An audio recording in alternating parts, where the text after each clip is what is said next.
Yoni, welcome to the show. Thank you. Good to be here. Yes, thanks for coming on. Laguna Health, we're going to talk all about it. But for people who don't know about it, what is Laguna Health, Yoni?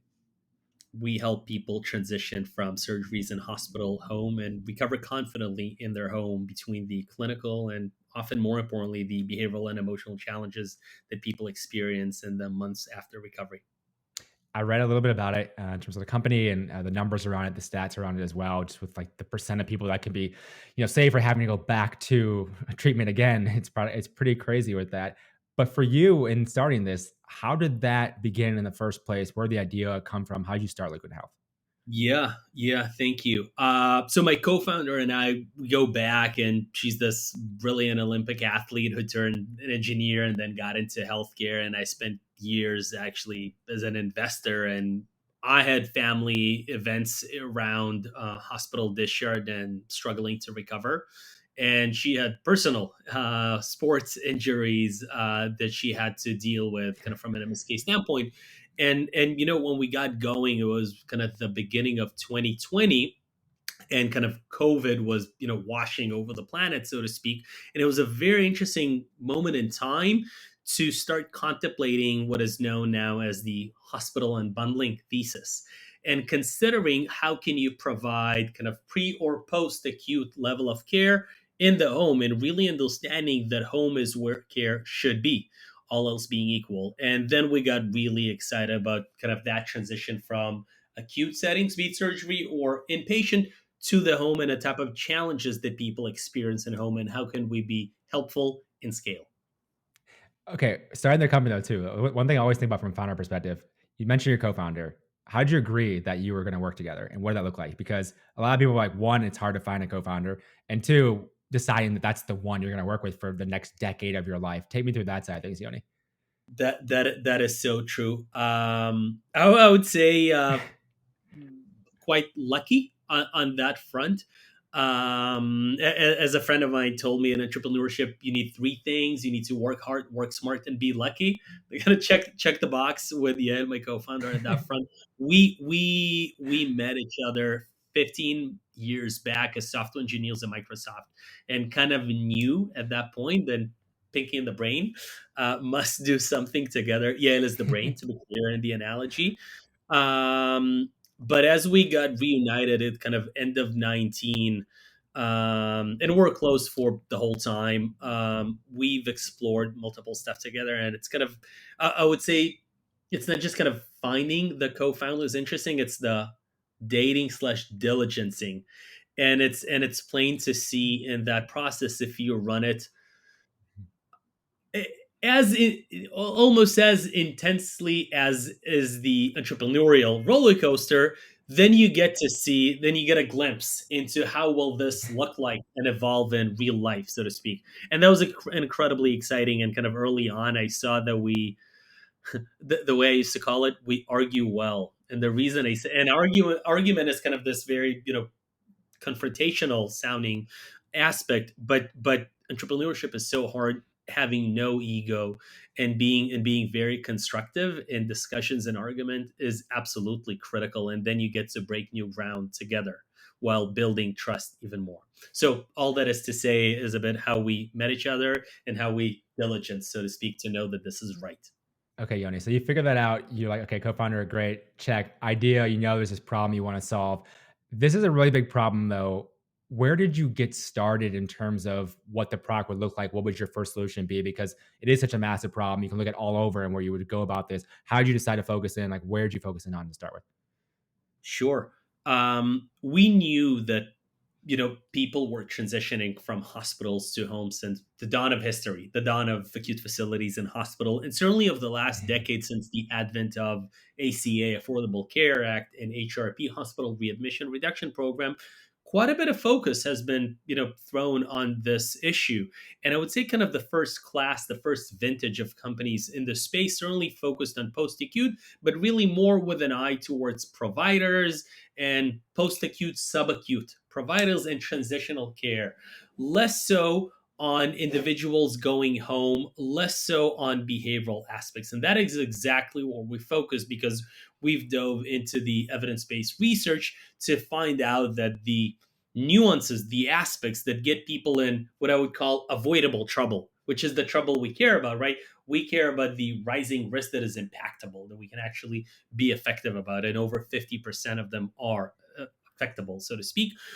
All of that is driven by the emotional, behavioral, and contextual challenges.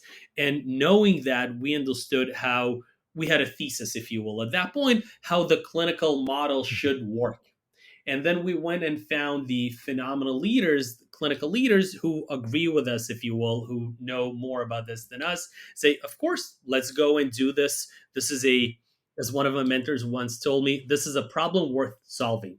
And you want to validate that both from the business opportunity, incentive alignment, and also in terms of your ability to move the needle to have a workable tech enabled solution, which is usually the angle you want to take in digital health offerings.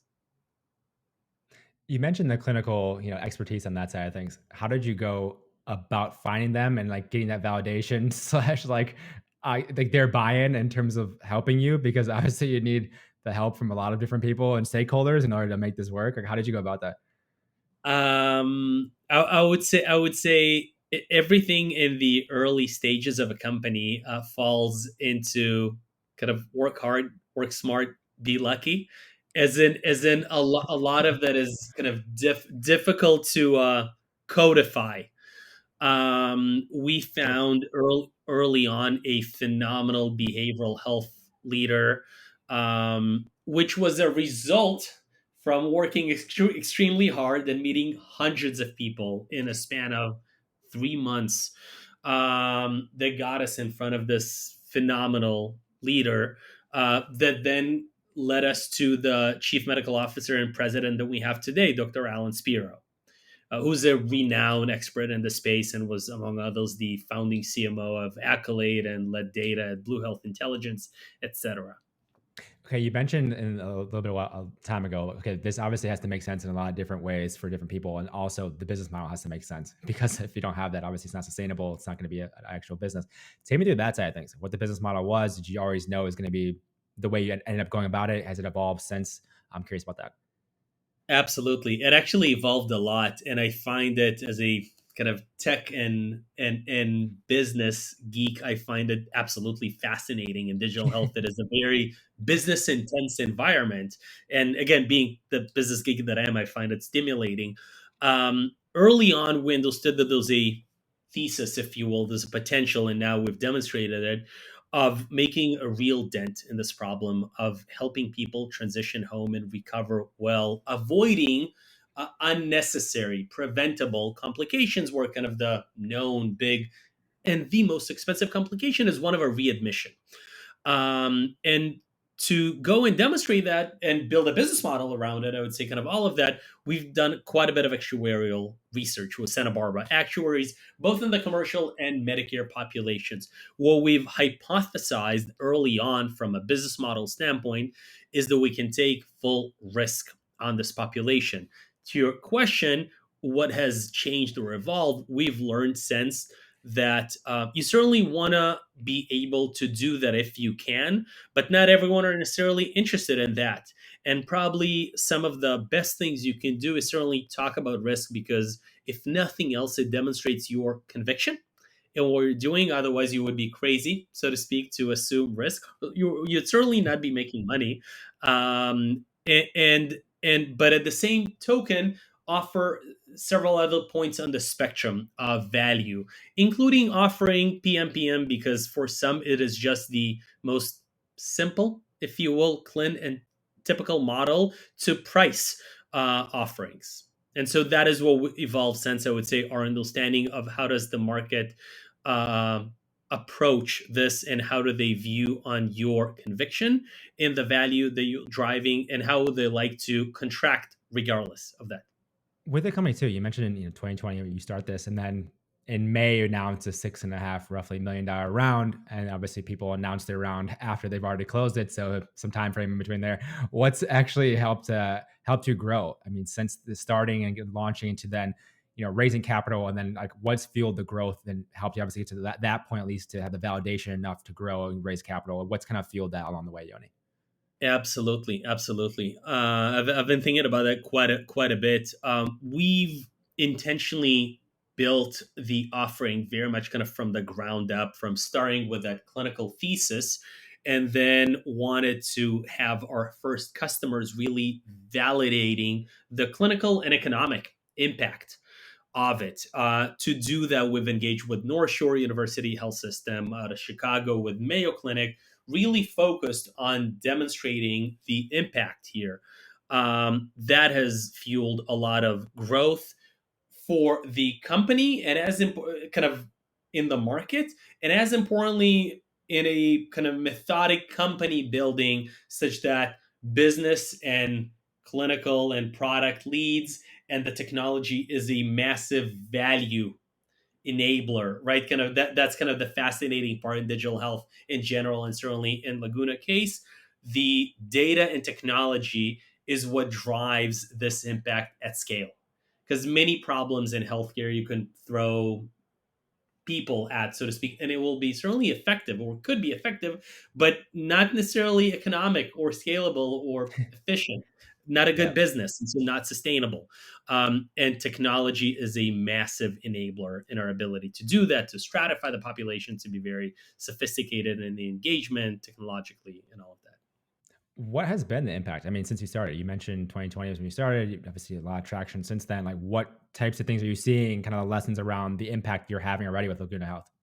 Of course. What we've been measuring and focusing on predominantly is on the engagement rate, on how many people we can touch repeatedly in the months after, and how we can be effective for them compared to the control group. And that's what we've been demonstrating. We'll be publishing later this year studies in peer reviewed journals that we can engage most of the people and for them avoid over 50% of readmissions compared to the control, which is quite significant compared to most other methodologies out there. And certainly as you consider about kind of the dollar implications of it. On that note, Yoni, I mean, what is the actual experience in terms of using Laguna Health? Patient using Laguna Health. What does that look like for them? I'm curious to more of those details around the product. Of course. So we actually try to start before they'll discharge and actually even before they get admitted. And you can do that when you're focused on specific conditions and on scheduled or elective admissions. Certainly, leveraging technologies like and ADT, or utilization management and admission discharge transfer feed, which is now becoming more and more prevalent. At that point, that would be the first moment for us to engage. If we're selling through the employer, the benefit is communicated through benefit communication, will not the first, not the last benefit solution being communicated to the members. And at that point, that would be the moment of what we would call the interception or acquisition of the member. So ideally would be accompanying the individual before they get admitted. Reason that is important is at that point you will obviously not have the discharge information. They have yet to be discharged. But as I mentioned earlier, some of the biggest challenges are not as much the physiological, clinical ones, but more the emotional, behavioral, and contextual.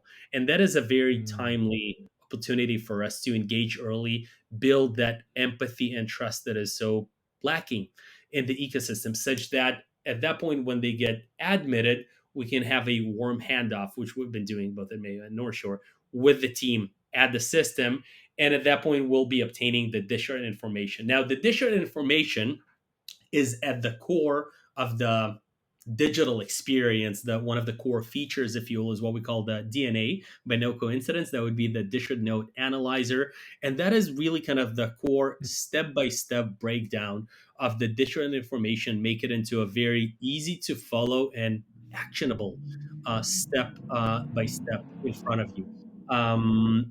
In addition to all of that, there's a variety of content that is available to you. And the app is really the recovery hub and communication across multiple modalities with a team of clinicians, Dr. Alan Spiro. Now, it's also important to consider the clinical model that I mentioned earlier and the type of expertise you want to have in house to drive that clinical model. And essentially, we have a combination of yeah. licensed clinical social workers and RNs.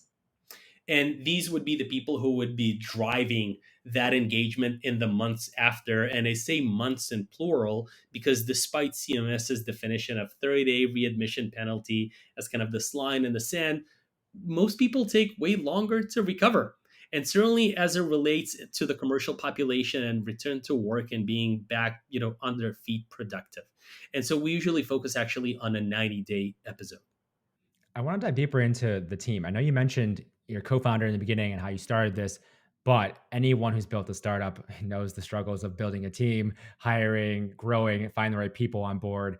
Just take me through, Yoni, how that's been for you, how you've gone about that. I know you've been on the investor side before. You have different experience too with that. I'm just curious as to how you built the team itself for Laguna Health. Absolutely. So we've built the company in a bi-coastal manner, as I think about it. One is the Atlantic coast, if you will. One is the Mediterranean. We wanted from day one to tap to the best pools of talent and build everything data, product, and engineering out of the Israeli side, the Yeah. overseas, and everything business, clinical, and ops close to the main market, which of course is the US healthcare ecosystem for us. Some of the key leaders were fortunate to hire in the States. So Dr. Alan Spiro, who's the chief medical officer and the president of Laguna. Justin Swant is the chief business officer. All of these people and more are people that I think very similar to a question about founder dynamic or co-founder dynamic was very important for us to diligence and make sure for both sides that this is the right marriage. uh, People often make the analogy, right, between marriage and a startup. This is often much more intense of a roller coaster, if you will. And all of us have been around, and it was important for us to make sure that there's a deep values alignment, business alignment, and that we're able to work remotely across time zones and actually make it into something that makes us stronger. Because it's certainly challenging, but if you have the right culture in place and the right processes, you're actually able to do more that way. So have you operated that way from the beginning, correct? You've had the kind of different coast. Yeah, okay, you have. So for everyone, now adapting and adjusting and trying to figure out this hiring, and I've talked to different founders who have. It's interesting how founders have found a way around that. I found a different ways to operate now. I talked to one group of founders who they had basically hired their team in Latin America. They're like, talent's great. We speak multiple languages. Latin America made sense for them. And I was like, that's great. The arbitrage also on cost is great for their startup. I've seen other people do the same thing, fully remote. Some people are doing a hybrid approach. For you and having done this from the beginning of different coasts, you mentioned it's tricky with the systems and processes you have to put in place and building the culture around that. Anything for other founders out there that's been helpful for you guys in terms of that and like growing the team dynamic and like building that culture? I'd just be curious about that. Absolutely. I'm smiling because this is probably one of the most important things, in my view, at least, and on my mind constantly. Um, Yeah. I think in general, being in the same office or remotely, building a company correctly is certainly a make or break. It eclipses most of other challenges. Not to take anything away from the many challenges, our fellow entrepreneurs are dealing with day to day.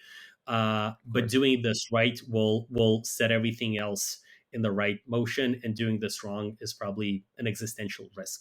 All that is to say, to my comments about culture and processes, um, there must be cultural alignment, values alignment, deep appreciation of pure excitement to go and build and tackle the problem, versus politics or ego. And make no mistake, despite these characteristics, all of us ascribe them often to kind of larger corporates. People are people, and different people are different, and it is critically important to find the people for whom it matters less or maybe does not matter at all, and they have analogous excitement about the problem and do not care as much about all these things or friction in the way and can dive right in.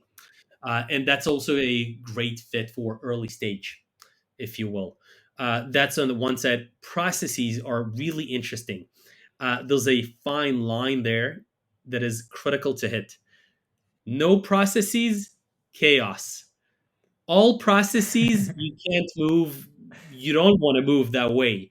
Finding the right balance of kind of the minimally required meetings and how to leverage teams working remotely in a collaborative manner that invites discourse, online or offline. Online, I mean kind of live meetings, and offline, of course, means these days digital online tools, but kind of not live face Yeah. to face.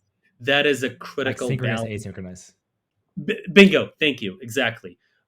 If you can do that, magic happens. And I often say less meetings, more productivity. And you want to make sure that you have some meetings. You want to make sure you have some meetings, but more productivity.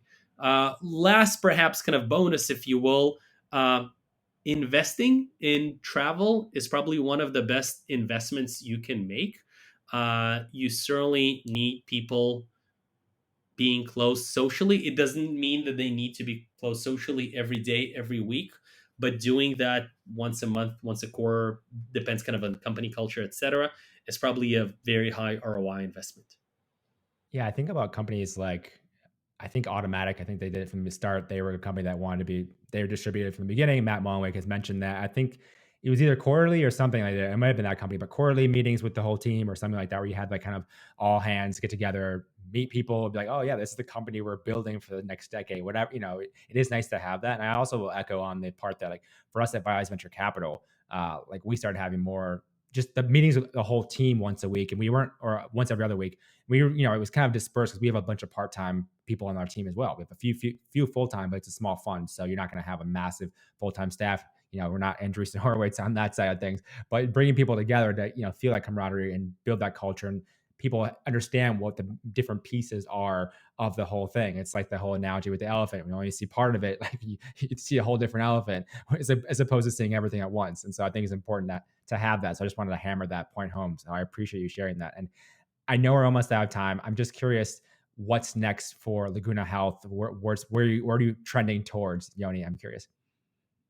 This is an interesting time, right, in the world, and certainly in the economic markets we live in, to be really focusing on the kind of back to basics, if you will, on the value driving for your customers and your members, and to make sure that your customer base reflects that, that your investor base reflects that, and that the entire company is aligned around that. Accordingly, we're focusing predominantly on employers, plans, and risk oriented providers, were kind of the common thread, the common denominator, if you will.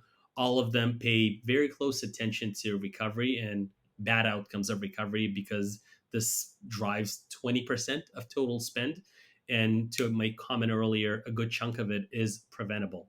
That is what is on the horizon for the company. That is what we're the Northern Star, if you will, driving that commercial ramp up and up, and building the company in and around that. That is what will drive the commercial team, clinical team, and R&D. Yoni, where's the best place for people to learn more about Laguna Health and also connect with you if they'd like to? Of course. Our website is pretty up to date. Actually, we're updating it even more this week. Love that. Lagunahealth.com. I can be reached most hours of the day and night at Yoni, Yoni, at lagunahealth.com. Awesome. Yoni, thank you so much for that time. Really appreciate it. Of course. This was fun. Thank you for having me.